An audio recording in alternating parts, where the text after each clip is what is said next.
just to give him a win. I would like to have someone with a better opponent. I think he would have.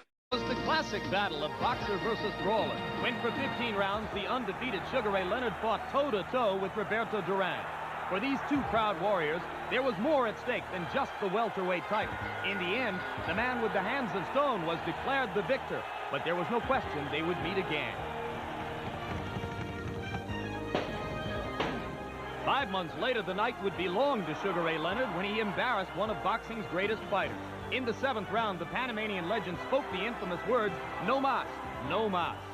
Alexis Arguello sought a record 4th title when he met the undefeated Aaron Pryor. But on that night, history would not be made.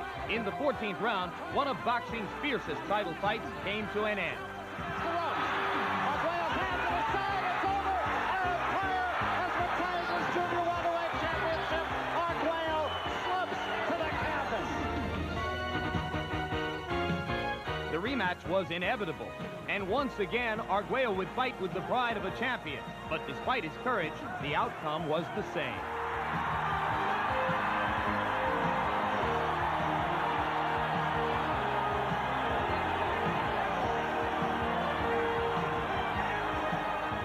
Ray Mancini was the small-town hero, but in a 14-round mauling, Livingstone Bramble put the gutsy champion's dream to an end. Despite 20 stitches on his face, Mancini longed for one more meeting with Bramble.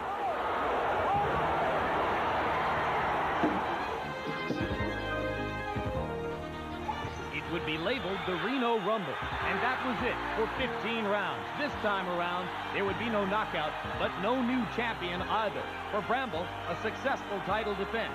For Mancini, the end of a storybook career.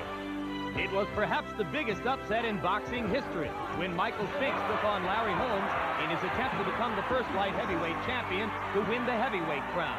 After a unanimous decision, a new champion was named, and Holmes would set out to avenge what was up to then his only loss. But 7 months later, they fought a nearly identical fight. A great champion was forced to acknowledge the ravages of Father Time, and Michael Spinks had proven he was a heavyweight to be reckoned with.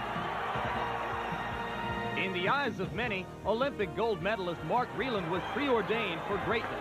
That was until he met the more experienced Marlon Starling, who put a halt to the champion's plans. In the 11th round, it was the challenger who ruled the ring, as Breland suffered his first professional loss. A rematch would be in order. Tonight, another grudge fight to add to this decade's legend.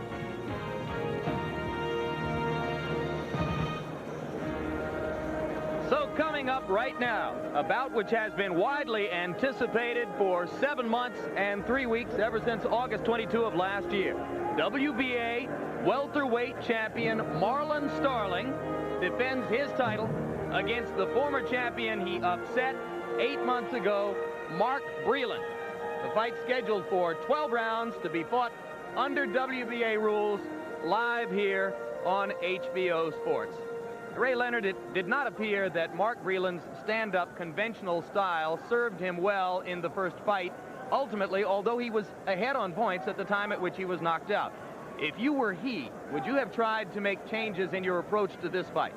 I wouldn't change anything except be in better condition, better shape. What I saw in Mark Breland was the fact that in the 8th round, he would just drop, whether from fatigue or the fact he was hurt. But I think it was from fatigue because his legs gave out on him. He told me this time around he trained especially for his legs this time. He also told you that just as you with Duran, he didn't look at this bout on tape for some time. Yeah, and I can relate to that because when I lost to Duran, I didn't see the fight until 1 month later, and he said the same thing. So now he's ready. He says he's on a mission. He's going to prove everyone wrong. Of course, another man on a mission is Marlon Starling, who believes that he's never gotten the respect he deserves from the boxing public. For more on this bout, let's now go to Larry Merchant. When they fought last August, Marlon Starling was saying about Mark Breland, in effect, the Emperor has no clothes. He was saying that he was a product more of hype and merchandising than the ring wars. He was saying that he was a star because he was a star, not because he had proved that he was a star. And then he went out and, in effect, he stripped him down and exposed him rather nakedly as an emperor with no clothes. It's true that Mark Breland had a brilliant amateur career, but he didn't look that great when he won a gold medal at the Olympics. It's true that he's a good-looking kid, tall, with an interesting and style and a good right hand, but he hasn't been that successful, or at least that overpowering and exciting against the ordinary fighters he's been put in with.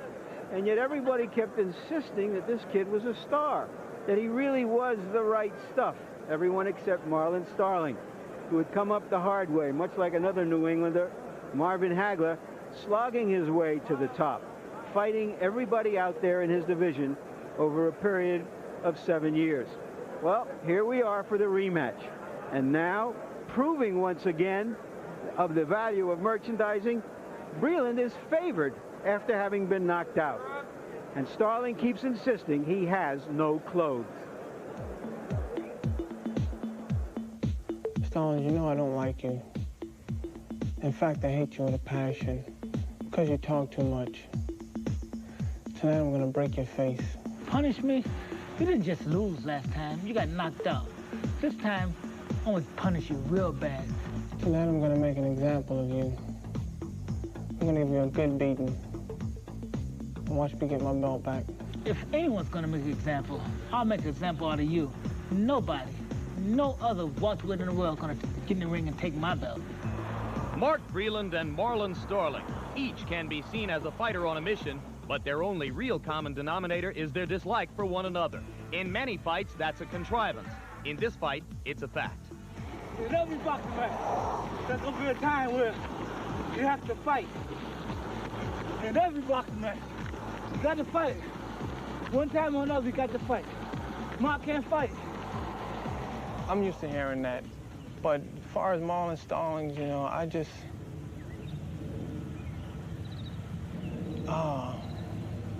just don't like him at all. And I would have to prove, you know, to the people and to myself and to him to shut his mouth.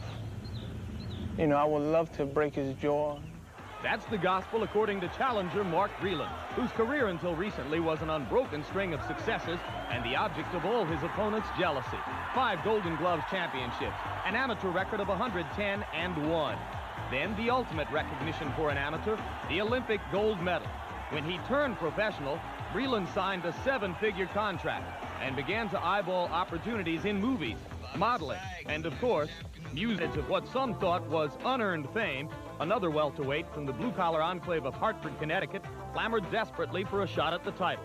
For Marlon Starling, there had been no large paydays, no bright lights, no videos with the Pointer Sisters. Starling's only claim to fame was the title of best welterweight without a title. Always the bridesmaid, never the bride. Despite the lack of attention, he continued to fight and patiently waited for an opportunity. While Starling waited, Breland accomplished what had always been expected of him, winning a world title with a knockout of South Africa's overmatched Harold Goldbrecht. Now Breland was 24, wearing a championship belt, and began his journey of title defenses. First stop, the much more experienced Marlon Starling, also Breland's first top 10 opponent. Though Breland couldn't have known it, Marlon Starling could now taste the title. He knew he was in trouble when they signed the fight. And Mark is not sleeping great right now, I guarantee you. I wanted to be the man to beat Mark Breland. I don't want no one else to do it. This is America's hero, the Olympic boy. You know? And you heard how I said that, the Olympic boy, because that's what he is. I realized before I left the locker room that I didn't have it mentally. I was having so many problems. As far as physically, I had 2 torn rib cartilages on the same side. And I just mentally wasn't up for the fight. And it's a scary feeling. But mentally, I just weakened myself physically. And when he hit me, it was just, you know, I went down and I was like, damn. And I just didn't have nothing to really, you know, push back at him with. I didn't have that drive in me. Just nothing, you know, nothing would just snap me back. Breland's day in the sun turned into a nightmare. For Starling, who had been trailing on all 3 judges' cards before the knockout, frustration had come to an end. The Magic Man now held center stage not only in the ring, but in his hometown of Hartford as well. And he was welcomed back with open arms. For any fighter, a loss is a humbling experience. For Mark Breland, who had no background in defeat, it was traumatic. For weeks, he was depressed and went into hiding. Now it was time to reach deep inside and pick up the pieces. With the support of an intensely devoted management structure, Mark Breland set out to build a comeback. Well, that loss really motivated me a lot. Made me think, made me come back down to reality that it takes a lot of hard work to be on top. And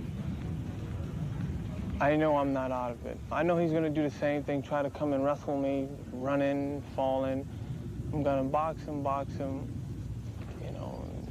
hit him with bad intentions. Everything I hit him with, I'm going to mean it. And show him who's the better fighter. Now the verbal attacks have been placed on the back burner. It's time to fight again. Starling's been given a taste of what it's like to be on top and claims he will refuse to be dethroned. As for Mark Breland, he's discovered how quickly fortunes fall in the world of boxing. You're only as good as your last fight. Mark Breland hopes to be a lot better tomorrow than he was yesterday. Losing my title hurts, but I remember back in the amateurs when Ray Leonard and Muhammad Ali told me, if you feel like a champion, you'll be a champion. And now I feel like a champion. Mark, I don't care what Ali or Ray told you. If you think you can be a champion tonight, you got another thought. I whooped you the first time, and I'll whoop you again tonight. So now in live response to that, Starling, Mark Breland exits his dressing room and makes his way toward the ring. The man next to him with the sunglasses on, Joey Fariello, who serves as his trainer, along with Lou Duva. Familiar face in front of Breland. It's often said in this sport that it's put up or shut up time, but the curse of great potential is that at some point along the way you have to fulfill it. And Larry, I have to wonder if Mark can't do it tonight, how many other chances he'll get. Well, he's 20-1. If he's a serious man about prize fighting, he can lose tonight and come back and really be a fighter and someday do it. I think he was cruised through the easiest part of the welterweight schedule, and that's why he was shocked by Starling. The question is whether the shock awoke him enough. Indeed, Breland won a world championship in his 17th bout. Some said that was too early. Quickly, Ray Leonard, your tips of the night with regard to Breland and Starling. We should see the same fight as we saw last time. For Marlon Starling, he needs to start a little faster because he gave the earlier rounds away to Breland because he become somewhat of a showboat, somewhat of an actor. He has to trap Breland against the ropes and be a little more aggressive, throw more combinations like he did the last time. And I think in doing that, he should be very, very effective. He makes mistakes sometimes. He has a tendency to lead it with his head. And in doing so, Breland was able to land with some pretty good jabs and pretty good combinations. What I've seen in Mark Breland is the fact he throws good combinations, but he needs to throw more left hooks. You see that left hook there was a very good and clean punch. He has to use his legs a lot more and keep moving. Double his jab up, keep starting off balance like he's doing here. But he needs to move. He can't afford to get against the ropes because if he should get against the ropes, we may possibly see a replay of the last fight. And now here comes one of boxing's most impetuous, impulsive, and entertaining characters. Welterweight champion Marlon Starling. Only 4 losses in his career, and the big edge that he holds over Breland is inexperience. There have been no fewer than 10 fights in Starling's career in which he has gone farther than 10 rounds. Breland only once, and that the 11th round knockout at the hands of Starling. And the fascinating thing about a kid like this is the belief in himself that made him go on, and that he's a self-made fighter. He never had a full-time professional trainer until he won the title. Now he has Eddie Futch in his corner. He's just pushed himself onward, and that's a very admirable quality in a fighter as well as anyone else. And there is the record: 43 wins, 4 losses, 26 knockouts. 2 of the losses at the hands of Donald Curry, who was, like Breland, a conventional stand-up fighter with power in the right hand. Starling believes he gave one of those 2 fights away to Curry by clowning. Tail of the tape, and you will see the height and reach advantage that Breland will enjoy throughout his career as a welterweight. There is no other welterweight in the class who is as tall or as long-armed as Mark Breland. Yeah, Well, we saw in the first fight that the wrecking ball finally caved in the telephone pole. Let's see if we have the same situation or a reverse one here. Here are punch stat numbers in that first fight, and these numbers sort of reflect the fact that Breland was ahead when he got knocked out, although a lot of people thought it was much closer than the officials had it. Here you see the jabs. Now Breland throws a lot more jabs, obviously, with his size. Rules for this bout, the same as those which obtained in the first fight between Chavez and Aguilar. Again, no standing 8 count, 3 judges scoring the bout on a 10-point must, and the 3 knockdown rule is in effect. And let's go back to ring announcer Chuck Hall. Ladies and gentlemen, the officials assigned by the Nevada State Athletic Commission and the WBA for the next bout of the evening. The judges will be Jerry Roth of Nevada, Elias Quintana of New Mexico, and Dave Moretti of Nevada. Your referee is Mills Lane of Reno. The next bout of the evening, ladies and gentlemen, features 12 rounds of boxing for the WBA Welterweight Championship of the World. Introducing, in the blue corner, fighting out of Brooklyn, New York, weighing in at 146 pounds even, with a professional record of 20 wins, 1 defeat with 13 KOs. He was a gold medalist in the 23rd Olympiad in Los Angeles and a former WBA welterweight champion. Ladies and gentlemen, here is Mark Breland. And in the red corner, from Hartford, Connecticut, weighing 146 1/2 pounds. His professional record consists of 43 wins, 4 defeats, 26 KOs. He is the WBA welterweight champion of the world, Marlon Magic Man Starling.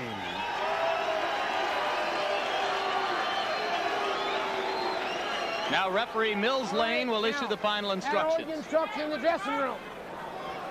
I'm not going to put up with any illegal rough stuff from either one of you, okay? Any questions from the challenger is chief second.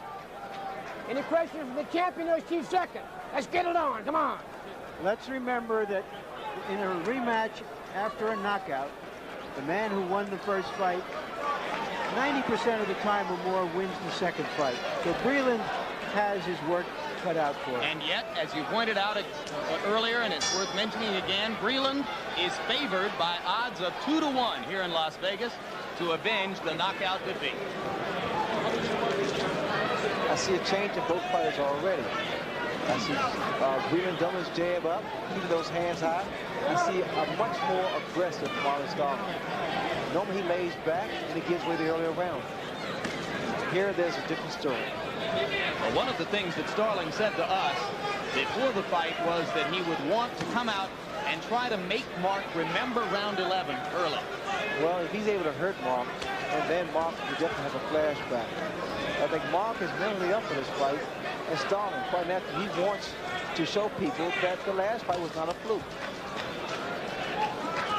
Breland contends that he was not mentally sharp for the fight last August. To some, it is mystifying how a world title holder could not be mentally prepared for a defense of that title in his adopted hometown before his family and friends.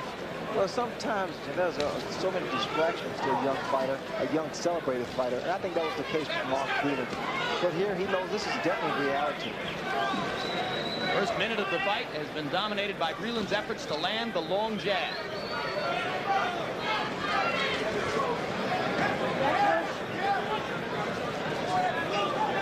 And you see how Starling steps in with his chin. What Breland should be doing is throw some uppercuts. Keeping his hands high, though, but throw some uppercuts. That hook by Starling right under the jaw of Breland. There's the reminder, Ray. Exactly, Larry. And here what we have is the fact that we see a much more aggressive and very physical Marlon Starling. And he is brawling already, grabbing and holding and throwing Breland around the ring. Mark doesn't like that.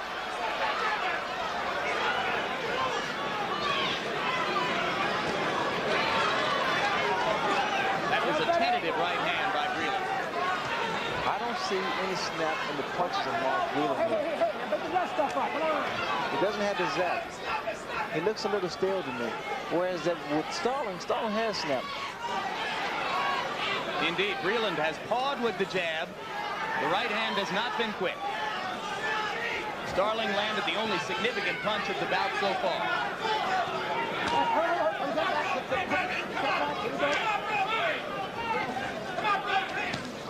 Right hand solid to the face of Breland by Starling.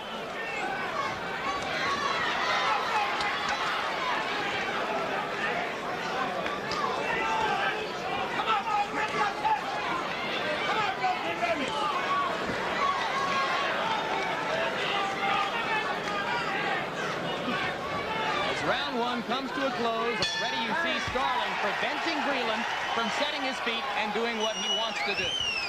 Already I think I detect some of the effect of having Eddie Futch, which is that he's not as wild and wasting as much energy and motion as he earlier did. I'm talking about Starling. You got that? You got the water over there. Look at the Then you ain't supposed to go up there. Look, a little bit firmer with that jab, all right? And then when he leans to his left like he's gonna hook, instead of going back, go in. You understand me? You're pulling back on him. Let's take a look at how Starling set that punch up. Right outside and then inside that right hand of Starling. And it stunned the challenger. That was exactly what Breland didn't want to happen in that first round, and exactly what Starling did want to happen. And you mentioned, Larry, the big change in Starling's corner since the first fight, the addition of the well-known Eddie Futch, trainer of many champions, to improve his technique. They say it's hard to teach an old dog new tricks, but it's also hard to teach a new dog old tricks, which is what they're trying to do with Breland. I think in the case with Starling, the fact that Eddie Futch just added something on. He just changed anything. He just added something on. I see here Starling has found the spot with the left hook. He is quick, aggressive, and anxious to throw the left hook, which has landed 3 times now.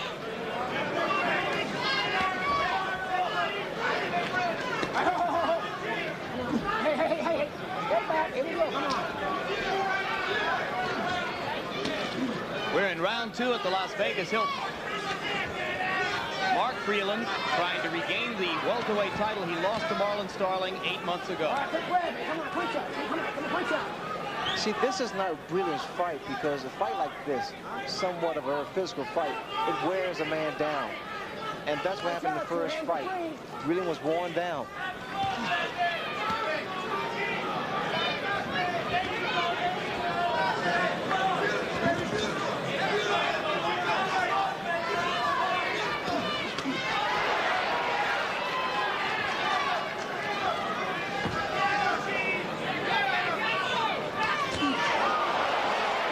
With the right, Starling landed here.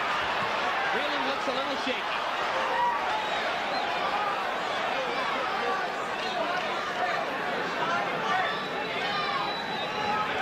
On 1 or 2 occasions, Jim, I noticed that Starling was trying to counter with his right hand. He waits till Breland throws his right hand, then he comes back with his own right hand. All right, let's get back. He hasn't found the target, but it's a good tactic here. Starling digging a left hand up underneath to the body. That one got through. Both hands, too. That's the beauty of it. Should point out that Starling's defense consists mostly of picking punches off with his glove, and he's very effective at it.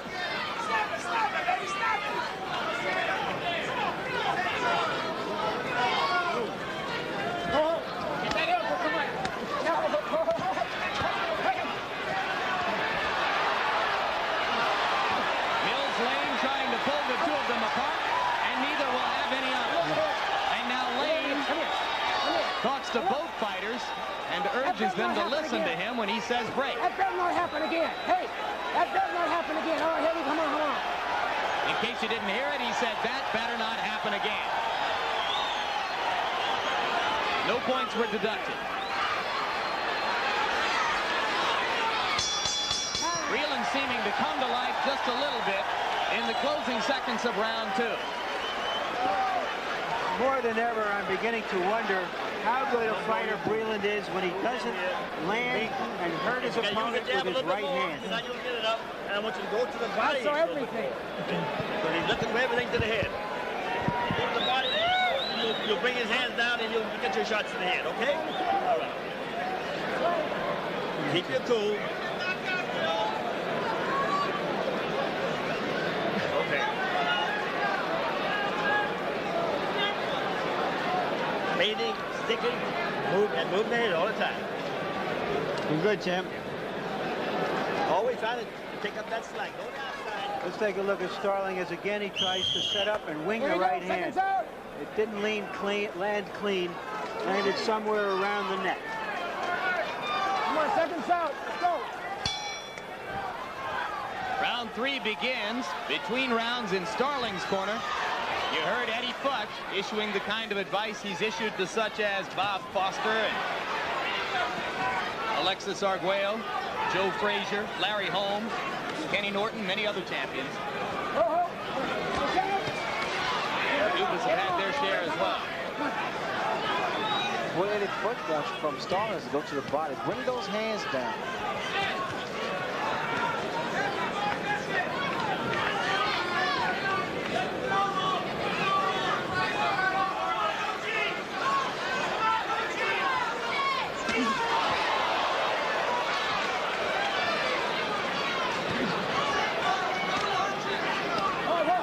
Starling continuing to feint with the left and throw the right.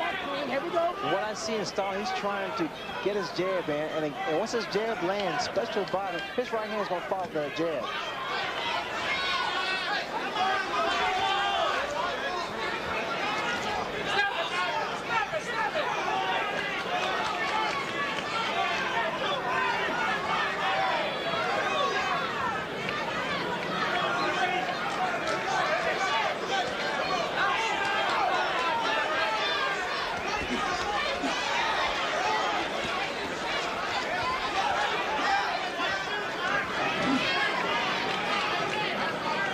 This is the right type of fight for Starling. Just keep pressing the attack.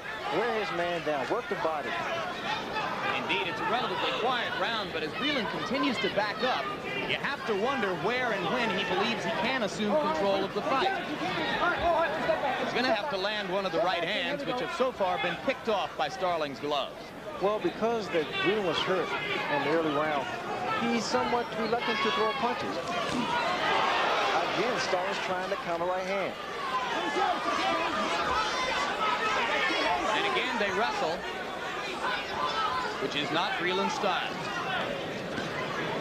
Really needs to bring that right hand up, too, because the left hook of Starling has been effective. Good right hand. Counter right hand finally came in. Breland misses wildly with the right. Starling continues to land on his counters.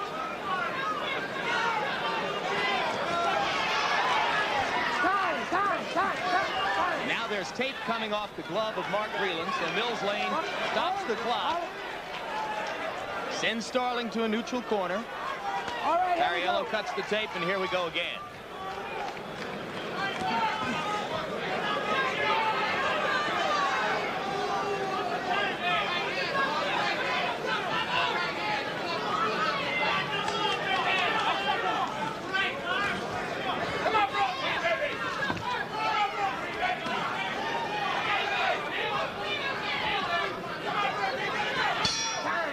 Round 3 ends. There are few encouraging signs, if any, yet for Breland's corner.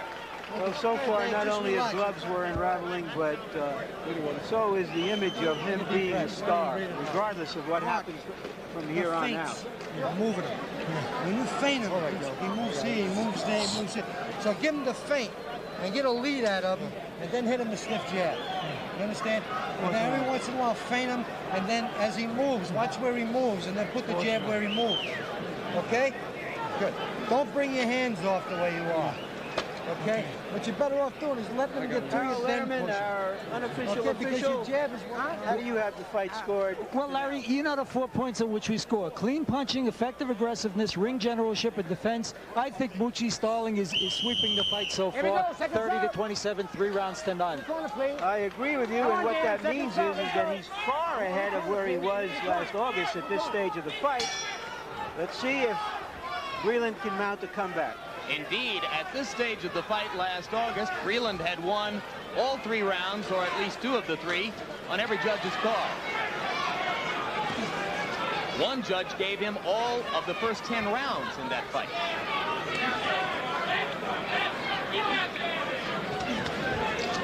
Normally when a guy gives you head feints, he's ready to throw a right hand.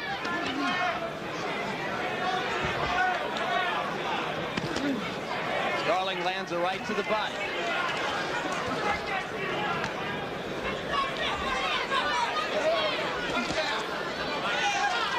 Still, the Breland jab slow and tentative. When Starling is just posing, that's when Breland should be jabbing. Like now. With this reach advantage, he should be jabbing this man. Instead, he's just pawing. He's pawing, and this is when Starling retaliates.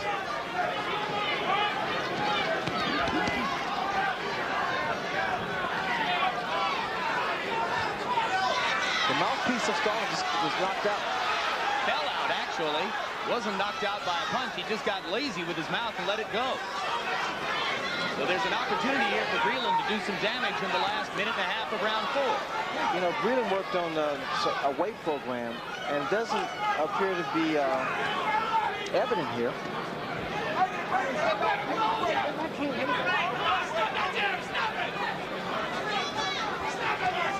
Well, the comparison, Ray, has always been to Thomas Hearns, who was also a 6'2" welterweight.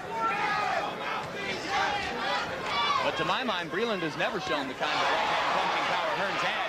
Starling landed one on Breland's mouth, and Mark holds on with a minute to go. And he has enough time to get his man out of there. Breland now is on Christian. Left hand land. Breland staggering.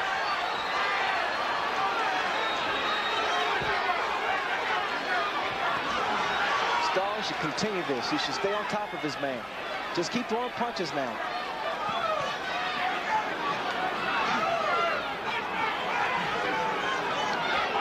Round 4 looking very much like its predecessors. Again, Breland misses with the right. He has thrown it in earnest. He just hasn't landed it yet.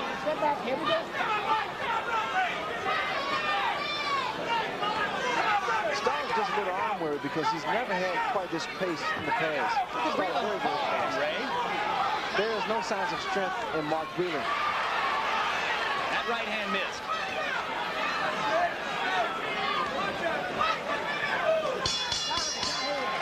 But once again, Starling landed enough of them to maintain what looks like effective control of the bout. People thought that Breland would be a kind of a man-eating giraffe. You know, like Tommy Hearns, as you mentioned. But he just doesn't have that kind of great insolence. In front of the guy. That's what you want from that kind of fighter. You're standing still like a mummy. You don't have to run, but use your jab. Use your. Come on, Mark. God damn it. You're throwing punches like a girl. Win those shots. You want to win this fight? Yeah, put this over. Come on, let's go. Come on, Mark. You got this guy hurt. He's spit out the mouthpiece. Here, and you're not doing nothing out there. Come on, you got to punch. For Christ's sake, let that left hand go. You work the body more. When you get inside, work both hands to the body, and then shift to the head. Okay? The combinations get the moves. Come on. Okay. Like you know how. There you go, seconds out, let's go. Well, certainly, Larry, Joe Fariello was being honest with Breland. Let's go. That's right. If you can't be honest with the fighter has to be honest with himself, and he knows that he's not getting it done. Round 5 begins. Mark Breland, once touted as a potential challenger to Ray Leonard someday. Kind of image and aura that could conceivably bring Ray out of retirement, is now fighting for boxing respect. I love that kind of right hand of Marlon Starling, the way he executes. Has good balance. Here he's fighting the perfect fight. Inside, he's turned this to a very physical fight for Mark Breland. Breland continues to paw with the jab, not to sting with it. Paw. See what happens with Breland. Although he throws his jab out every so often, he becomes a stationary target like his corners told him. Say you can't just stay there. Move a little bit.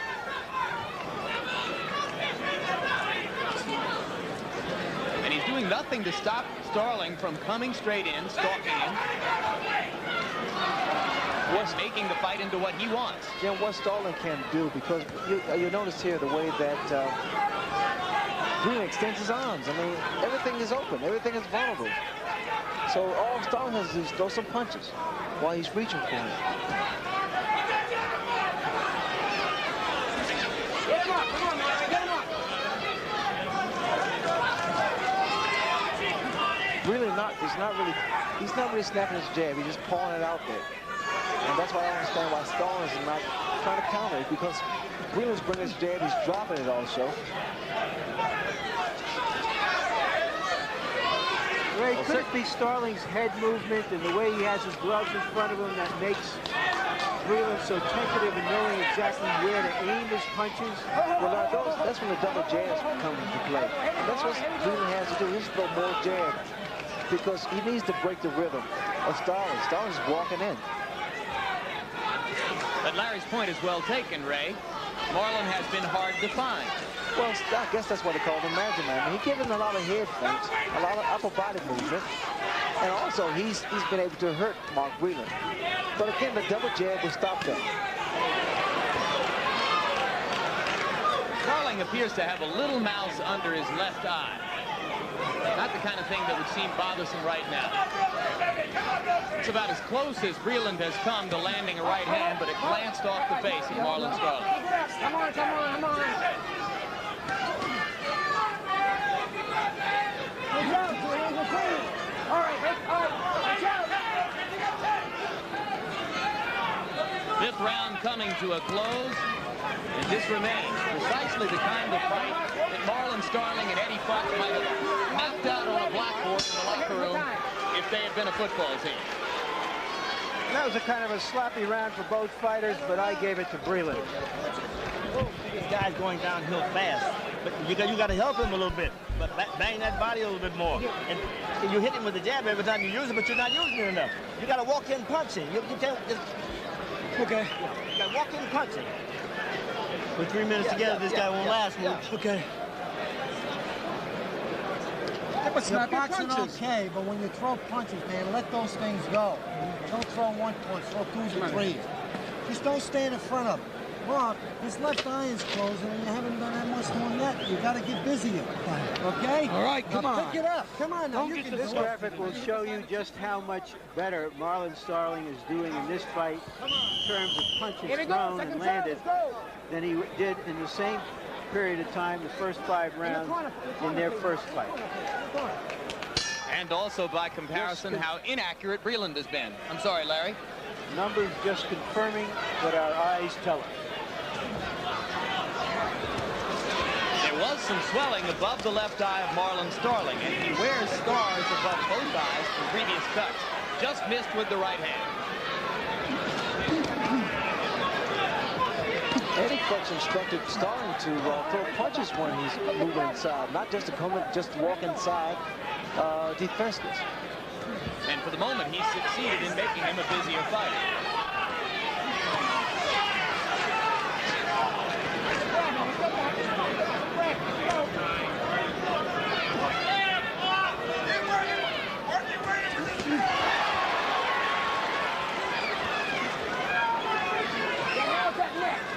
Breland's going to have to get some serious punches off, because what I see here, Starling's not respecting him at all. There's no signs of respect.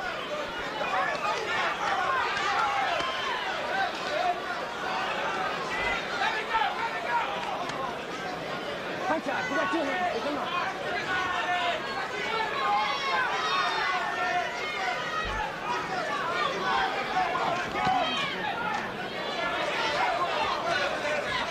This began 5.5 rounds ago with one of the strangest scenarios in boxing, one of the rarest. What I see again, Jim, what I saw in the first fight, the 8th round, the legs are getting out of Mark Breland. You know, there's no bounce to his legs. That's why he's not as mobile. He's become a stationary target. And this is when Starling should be able to take advantage of it. It was, of course, at about this time in fight number 1, Ray, that Breland complains that his legs gave out on him. There's no life to his legs right now. You see here that he's just moving around. Just to get back to that strange scenario I mentioned, you have a champion here as a 2-to-1 underdog against the man he knocked out to win the title. All right, one step back. As Larry Merchant has pointed out, very seldom does a man come back from a knockout to beat his opponent the next time.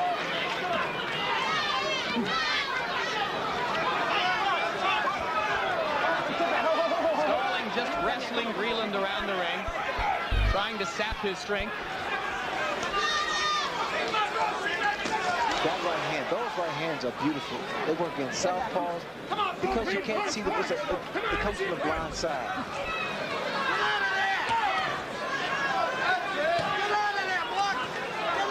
Breland landing an uppercut. Get that elbow down, Marlon. But none of these Breland punches have real snap. Get that elbow down. Come on, come on.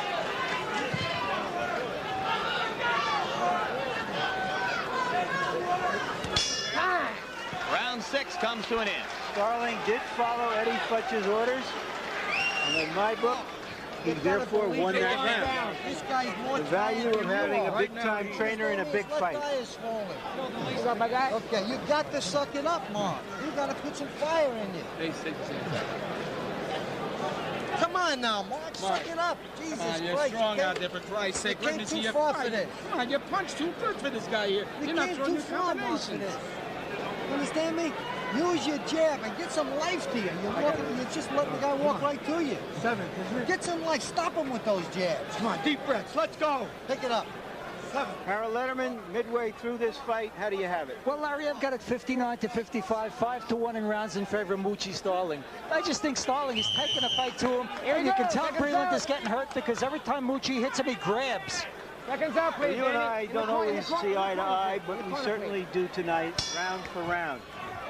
And there is a bit of desperation now in the Breland camp. Thank you, Larry and Harold. So midway through the bout, it would appear to our eyes that Mark Breland is going to have to try to come out of a very big hole. Come back and win this fight. Starling continues as the aggressor, the man who is dictating the terms of the bout to Mark Breland. You know, they told Breland the right thing, suck it up. I mean, he has to show, initiate some respect like now, like yesterday, because thus far, Starling has been quite dominant.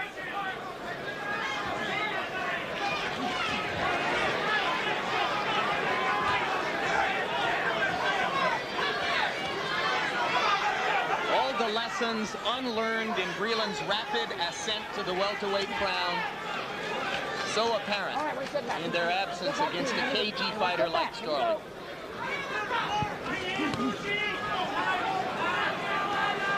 The easy road doesn't always have an easy end. Having a hard end here. And at some point you have to ask about a man who was credited with having such great talent. What talent? Where is it now?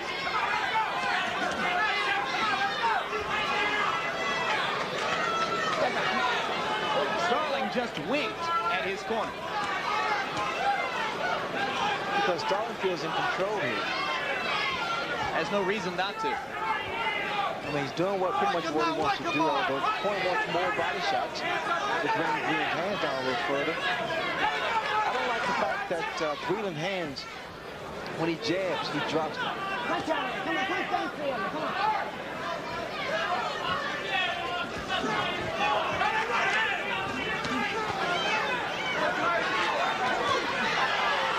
Starling stepping in and landing to the body against the ropes. Breland offering little in return. All right, get off his neck. Get off. Let him go. Let him go, Marlon. Get off his neck. Come on, brother. Come on.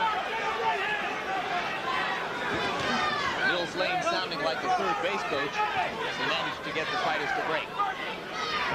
That's the right hand. Landed again. Now get off his neck. Let him go. Let him go.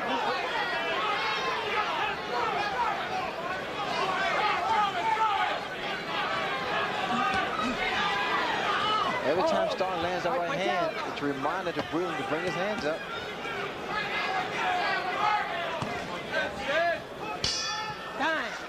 two men have now fought for more than 17 rounds against each other, and still, Breland has yet to find an answer for Starling's style. I think it's kind of simple, actually, Jim and Ray. What I see, Breland, when he had his own way, when his right hand would hurt lesser fighters, he could dominate a fight. Open your mouth. Against this professional, he can't hurt him, he can't move him, he can't even slow him up. Okay, now. And so he's turned into an ordinary fighter. Jab and go with your right hand right to the heart. You're going to the head and he's ducking it. Foot right to the heart. Okay, over the heart. Right hand. Come on, baby. Get those coming down. Let's go. What you doing right here? Come on, this guy's nothing. But you got to come on now. All right. You got to pick it up. You can do it. Run. You got to knock this guy out now. Come on. Come on, you can do it. You've done it before. The look on Breland's face when Joey Fariello said, this guy is nothing, he said, well, what am I?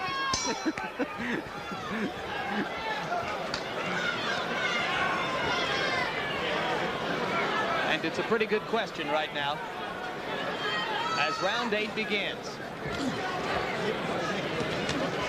Left hook. Starling pressing the attack.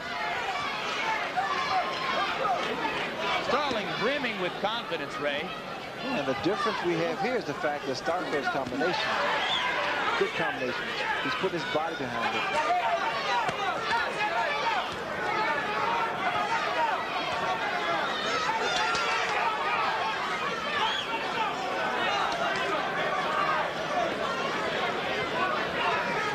Breland's right is no longer thrown with the same gusto as it was earlier in the bout. Breland is too straight up. I mean, he's too straight up. I mean, he is so, everything is so wide open. The 110 wins in 111 amateur bouts. Isn't it fair to say that amateur boxing rewards conventionality in a way that professional boxing doesn't? It does, because, well, I think the fact that being an amateur for so long, you know, you have to gain the versatility. Good body shot. That shot hurt Breland to the body. And that's what Eddie Futch was stressing to Marlon Starling in the corner.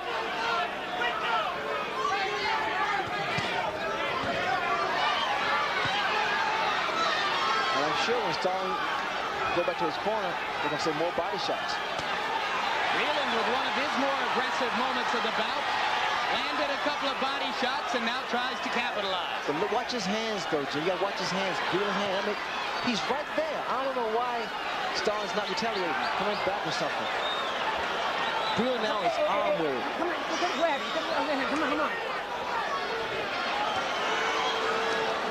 Starling going into something approaching a rope-a-dope here. 1 minute to go in round 8.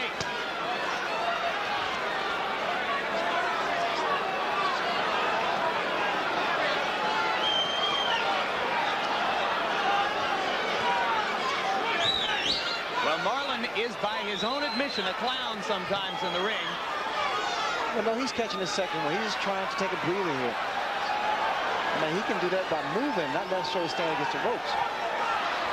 Now, watch, he may come on strong here. He allowed Breland to throw a few punches and rather punch himself out. Stealing the round by flurrying in the last 30 seconds. That's the key. All I have here. Have you ever tried that yourself, Ray? Oh, good left hook by Marlon Starling.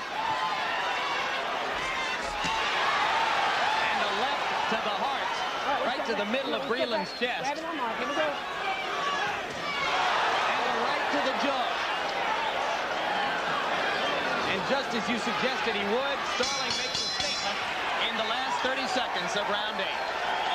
I thought that Starling had blown that round, either by showboating or trying to get a breather, but as Ray said, I think he came on in the end and stole it right back. All right, take a couple deep breaths. All right? Take a deep breath. Mark, when he gets on the ropes, just take 1 or 2 shots and then back off him. Don't stay there forever. You understand? Because he's looking to sucker punch you. He's not giving you nothing when he does that. Deep breaths. Come on. You got that? Hey, I know he's only fighting in spurts. Nice round. When he starts winging, just tie him up. And then try and nail him coming in when he throws those wide punches. You got to throw home runs, baby. You got to throw. Now let's work all the way. Okay. All the marbles in panel. Here we go. Take us out. Come on, Mr. Frank. Get the ace out of you, come on. I don't know if Marlon Starling was meant to be a fighter's name, but it's becoming one right here. He's going to get some of the recognition he's hungered after for all these years if he can keep going for 4 more rounds. And isn't it interesting that at a time when his nemesis Donald Curry is trying to rebuild his career, Starling has reached his apogee.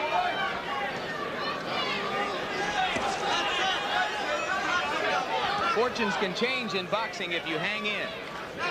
Marlon Starling did that.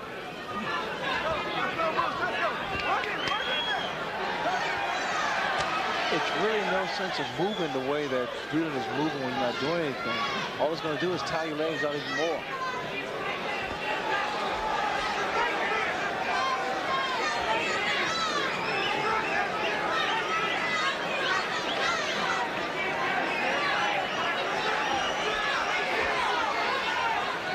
Breland now up on his toes and dancing more than has been the case in the 3 preceding rounds.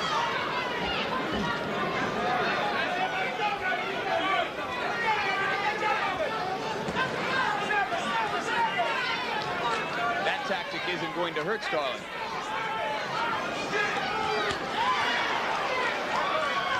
Another counter right by Starling to the chest and a flurry to the body.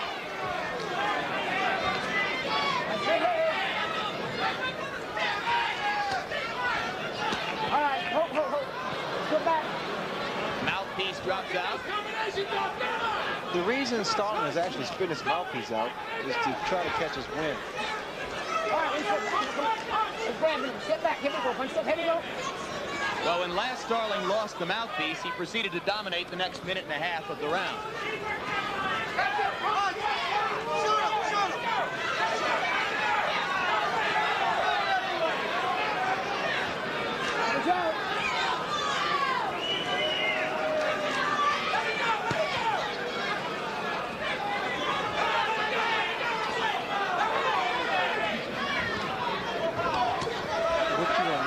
Starling, he comes on strong in the later rounds.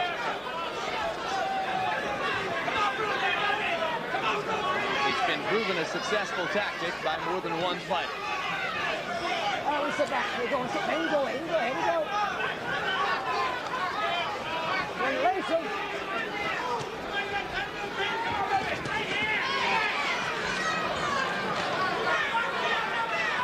In 10 seconds, there will be 3 rounds left in the bout. And for Mark Breland, it's all uphill from here. There we go.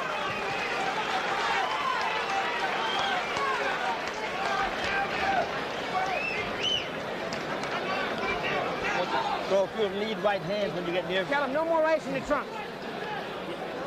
Danny, no more ice in the trunk. No more ice. Good. Good. No problem. Everything's fine. Good job, Wish. Eddie, no more ice in the trunk. Okay? Ice? No more ice. I know that. I told him to, okay? Okay, go get him, son. All right, Moochie, let's go. Okay. Pick it up. You gotta pick it up. Pick it up. Pick it up. Harold Letterman, we're 3/4 of the way through this fight. What's the score look like now? Well, Larry, I've got it 7 rounds to 2, 88-83 in favor of Moochie Starling. He's just staying on top. Well, Breland seems to have no snap to his punches. Here we go, second Starling is the harder, more cleaner, effective puncher. If you and I are right, it means that Mark Danny. Breland needs a knockout to win this fight. Round 10. WBA World Welterweight Championship bout. The champion in red trunks, Marlon Starling. The challenger and former champion in black trunks, former Olympic gold medalist Mark Breland.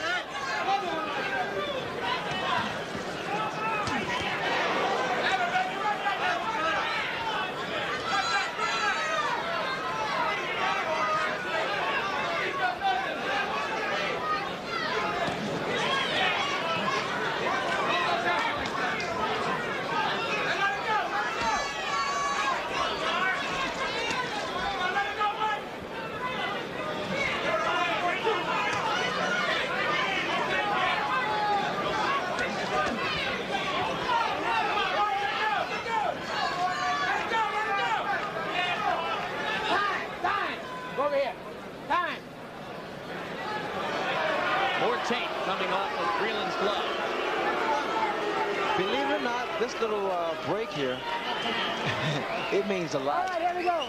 A few seconds of rest means a whole lot.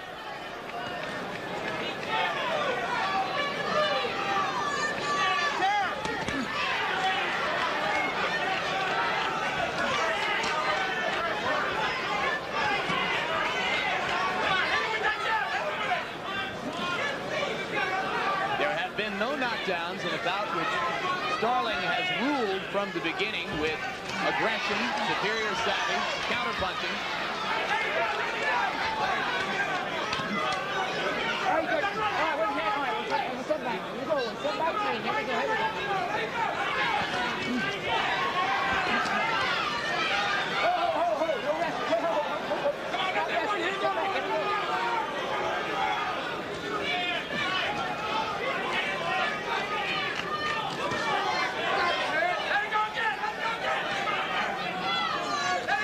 Coming to a close.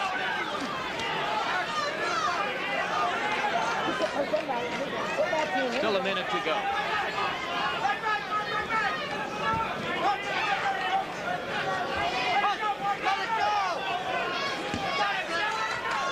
That's all Mark has to do. Every time that Starling comes in, throw his jab and throw his right hand. What he's like to do is just stay there and allow Starling to get inside.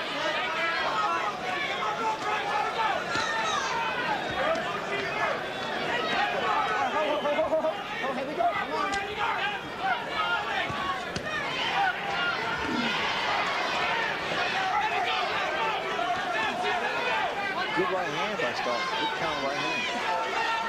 In case you joined us late, earlier on this card, WBA World Lightweight Champion Julio Cesar Tevez defended his title with a knockout of Rodolfo Aguilar.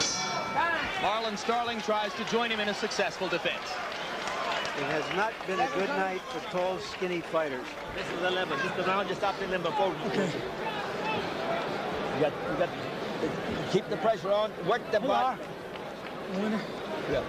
You're winning the fight, but we want to get this guy out of here now. Okay? All right. Pick it up. Yeah. Pick it up. You got to pick it up. Okay. 3 minutes. 3 minutes. The guy is dead. His mouth is open. Okay.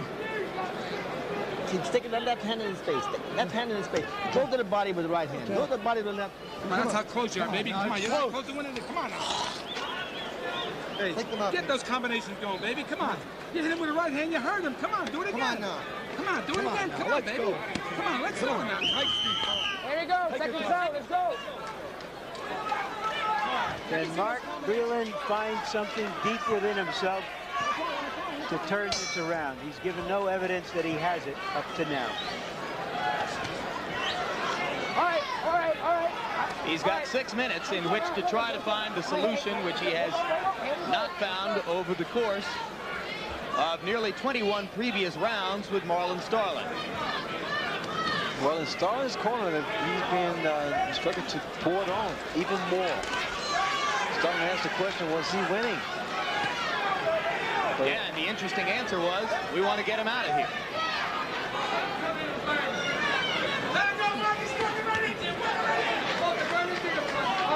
I'm surprised not to have seen many right hands thrown by Marlon Starling.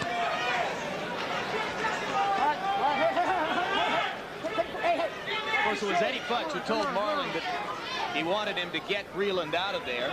Eddie's been around to see a lot of strange decisions. Well, there's no question about it that Starling has dominated this fight. He's been very consistent with his punches. He took control of the earlier rounds and even in the middle rounds. Certainly, it's hard to imagine a scorecard that would have Breland ahead. More clowning from Starling, who took the right cross from Breland. You know, normally Starling's made a mistake of clowning the earlier rounds, but I guess he feels comfortable enough to know that he is winning the fight. And there's probably an element of desire to humiliate Breland. I think that has a lot to do with it also, because there is no love lost between these two guys. All the publicity that Breland has gotten, the build-up, things which never surrounded Marlon Starling. This is a round that Starling wants Breland to remember. 1 minute to go in round 11. What's the head? Both of them. Right hand landed on Breland's jaw.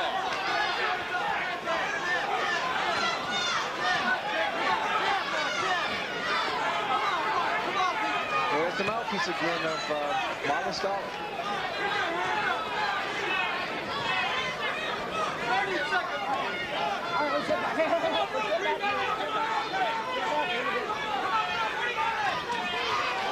Good left hook.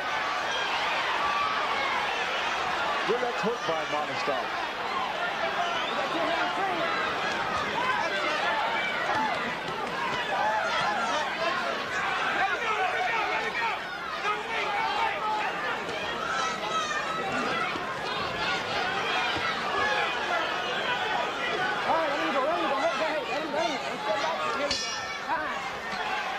That was a pretty good round for Breland, I thought. He needed more of them earlier.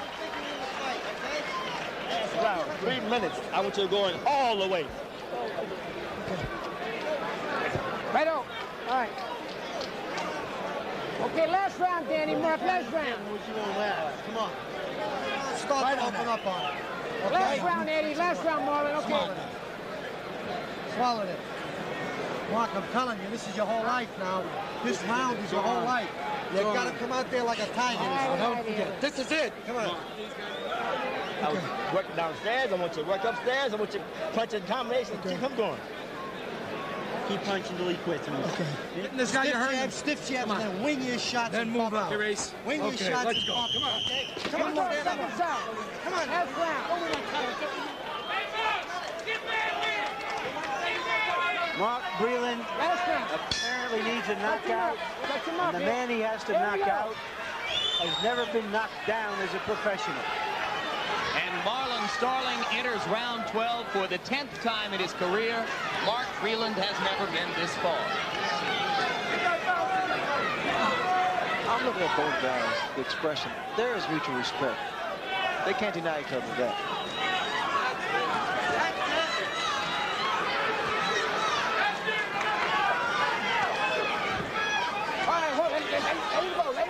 Let him go, Marlon. Let's get back. Both of them. Let's get back in there. Here we go.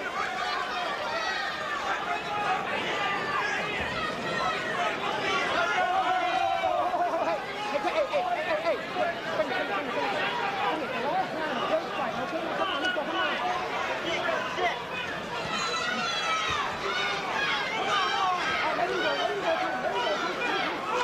James Lane called it the last round of a close fight. He may have been leading Breland on just a little bit.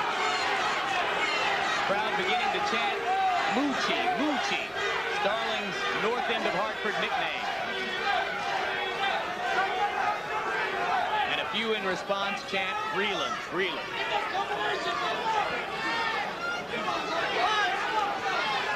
I'll be interested to hear Breland's statement. Whether or not he felt his legs and his hands and his condition didn't know. Well, there were various explanations for what happened in Colombia. He had torn rib cartilage in training 9 days before that fight and said that bothered him. He said that mentally he felt unprepared for the bout. It just doesn't appear to be there.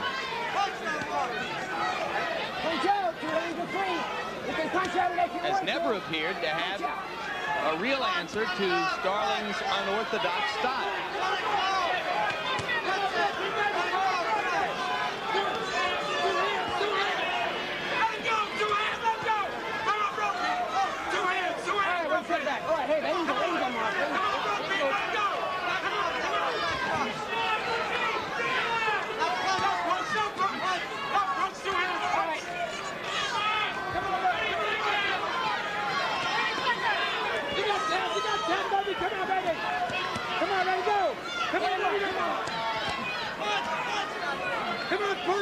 One step back. Let him go. One step back. Hey, let him go, Mark. Here we go. That's it. Let him go. Come on, Mark.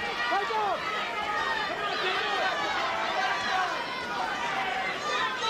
Mark Breland was a professional boxing star before he fought his first professional bout in Madison Square Garden. His tour of duty with that identity may have ended for the time being right here.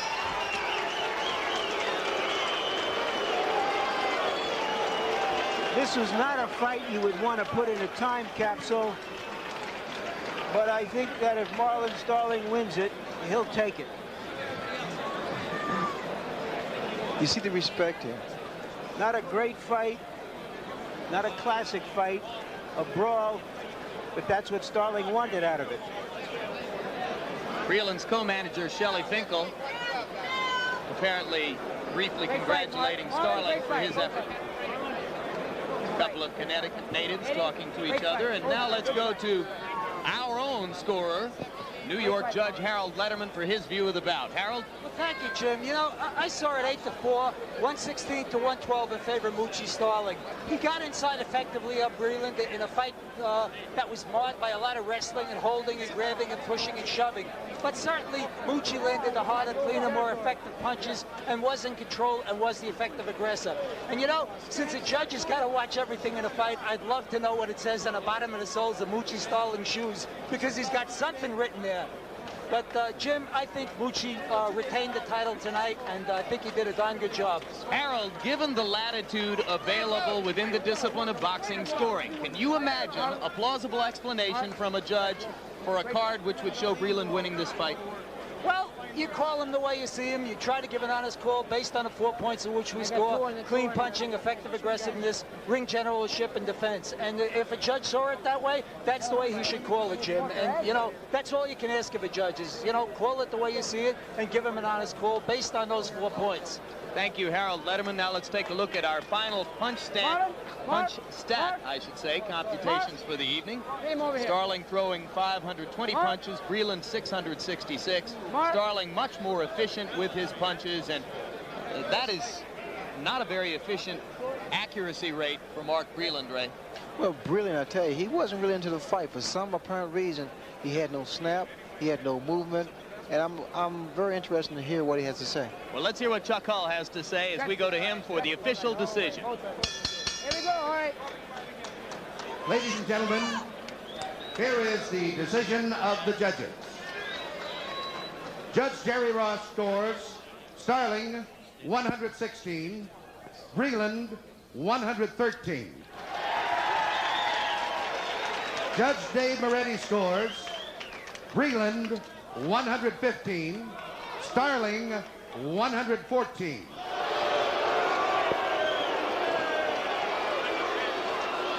Judge Elias Quintana scores Starling 114, Breland 114. The decision is a draw. And Marlon Starling remains the WBA welterweight champion of the world. And the announcement of a draw brought applause from Mark Breland's family along the front row.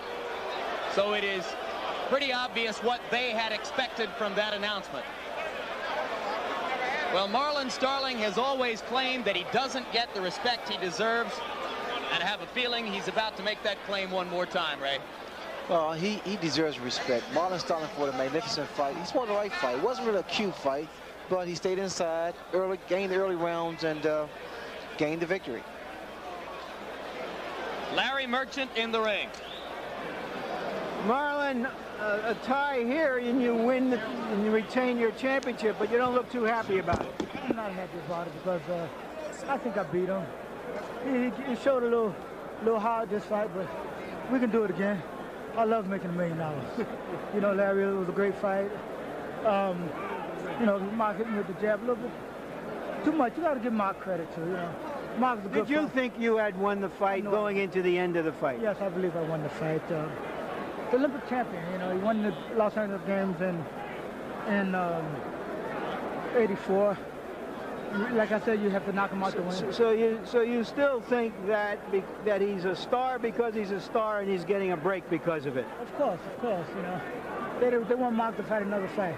But you know what? It appeared that whatever the really damaging blows that were landed in the fight, and there weren't a whole lot, were by you. Of course, you know. And I'm not happy with my performance once again. Mark is a good fighter. Wasn't it a better performance than the last time? You said you thought you were terrible when you won the title. How do you rate this one then? A little better. A little better than last time because I have Eddie Futz, Rick Sorensen. You know, I'm happy. Chris, I want to say hi. And, you know, we'll get together. But you're going to have an opportunity now, and you're still the WBA champion, to fight Lloyd Hunnigan for his WBC champion and maybe make a whole lot of money. Is that going to be your next move? I don't know. I have to discuss that with my manager, which is Marlon Starling.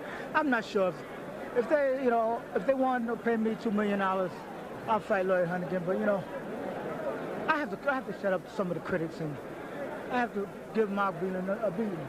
I'm walking out, you know, have a big eye. You know, I'm not happy, but I'm happy. I want to say one thing, Larry. Maybe me and Julio can fight. I like to fight Julio. I want to say hi to all my fans and friends out there. You know, I've been away from Hartford for a long time. Thank you very much, Marlon Starling. Back to you, Jim. All right, thanks very much, Larry. And Ray Leonard, Larry Merchant mentioned in the interview the possibility of Marlon Starling going on to fight WBC World welterweight champion Lloyd Hunnigan. But what is it likely to do? You know, Moochie. What's it likely to do to his continued outlook on boxing, his attitude toward training, the continuation of his career, to have fought a fight here that I'm sure he thinks he won, and see the decision come down as a draw? Well, I'm sure he feels deprived, and the fact that here's a man who's been fighting for so long, and he's taken the longest way up to the top.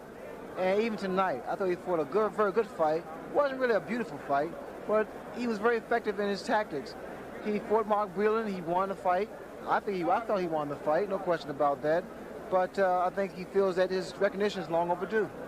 Mark Breland now standing by with Larry Merchant. Again, we emphasize that Marlon Starling retained his title as the result of the draw, but the man whom we must see as the beneficiary of the decision is with Larry right now. Mark Breland, from the urgency that we felt from your corner, they kept pushing you on and on. They didn't feel you had a great performance. What were you feeling at the end of the fight? Well, the first couple of rounds, I felt very stale. I just couldn't punch. And then I felt a little better on the later round. Around after the 6th round, I started to feel a little better. Did you feel at the end that you had to hurt him and hurt him seriously to pull it out?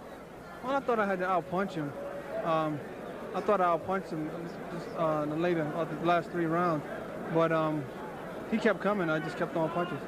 A lot of people, myself included, are going to say you got away with one tonight, that you should have had a loss. What is your response going to be? Well, you know, I'm not the judge. The judges take care of the fight. I'm just in there fighting. Like I said, the first couple of rounds, I just felt very stale. You know, we did it once, we could do it again. What do you think his next move is going to be quickly, Lou Duva? Very simple. I mean, he won one. They got a draw on this one here. Let's fight again. Let's get it over with. He lost one and he got a draw. That's right. Well, I still think. With the situation's reversed, would you give the other guy another fight? Absolutely, absolutely. This is boxing. It's good boxing. Aren't you in favor of another rematch? No. Why? Because back to ringside.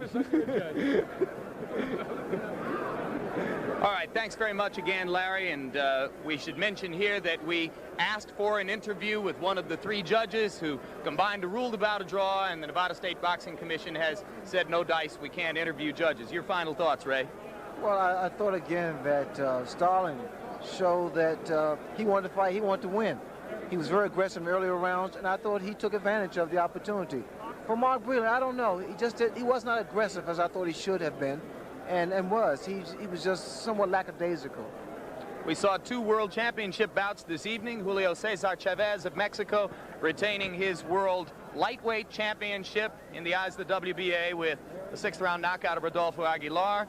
And now, as the result of this draw, Marlon Starling remains the WBA world welterweight champion. And Larry Merchant, your final thoughts?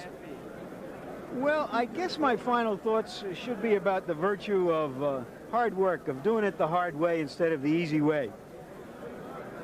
Julio Cesar Chavez 5 months ago fought a really hard, tough fight against Edwin Rosario and came out of it with a victory. He had a big fight here tonight again, trying to convince the American public of how great a fighter he is. And yet a couple of months ago, he took another fight in Mexico just to stay active. Marlon Starling has had well over 40 fights. He's made it the hard way. Too many young fighters today are steered to their championships. They take their amateur titles and are marketed, much as Mark Breland is, and I think he is a very, very ordinary fighter. Doesn't deserve a rematch. He got the best of the judge's decision here tonight. He's lucky to get what he got, but he didn't do what he had to do, which is to win his title back. And for me, I'd like to see the welterweight titles united with a fight between Starling and Huntington next.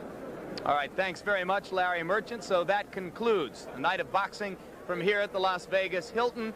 As you saw, an outstanding performance by Chavez, and then the questionable draw between Marlon Starling and Mark Breland. Be sure to join us on May 10 when HBO Sports